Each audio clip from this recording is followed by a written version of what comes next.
ઉભા થાવ બા.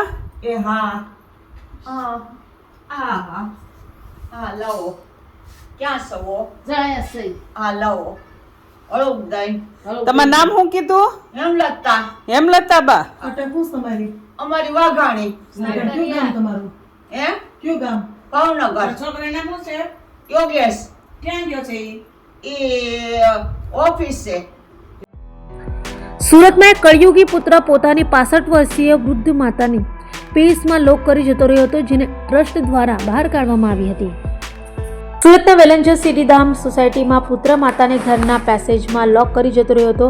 1 મહિનાથી 65 વર્ષીય હેમલતા વાકાણીને કળયુગી પુત્ર યોગેશ છોડી જતો રહ્યો હતો. પુત્ર હીરાના કારખાનામાં નોકરી કરે છે, તો આસપાસના લોકો વૃદ્ધાને જમવાનું આપતા હતા, જે લઈ બુધવારે વુમન એમ્પુમેન્ટ ચેરિટેબલ ટ્રસ્ટની કાર્યકર ઘર પહોંચી હતી અને વૃદ્ધાને ઘરમાંથી બહાર કાઢી ઉત્તરાયણ પોલીસ મથક ખાતે લઈ જવાઈ હતી.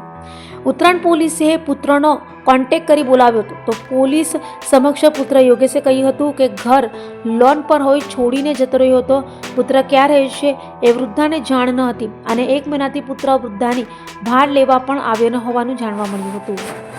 Chetnaben Savaliya, woman improvement charitable trust ચલાવું છું ને શામધામ ચોક નાના વરાછા રહું છું.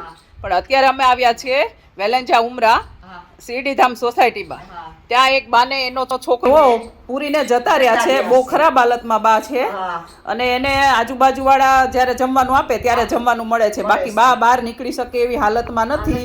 બહુ બાની હાલત ખરાબ છે, એકદમ બે બાજુથી પૂરી રાખેલા છે. અમને માહિતી મળી એટલે અમે એની સહાય માટે આવ્યા છીએ.